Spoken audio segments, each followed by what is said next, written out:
नमस्कार मंडळी, आपल्या सगळ्यांचं स्वागत आहे आजच्या नव्या व्हिडिओमध्ये. आजची व्हिडिओ आहे काटखेळ.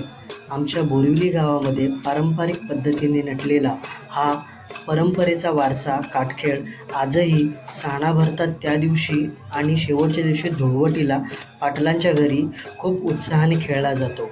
तर मग चला पाहूया आमचा बोरिवलीकरांचा काटखेळ.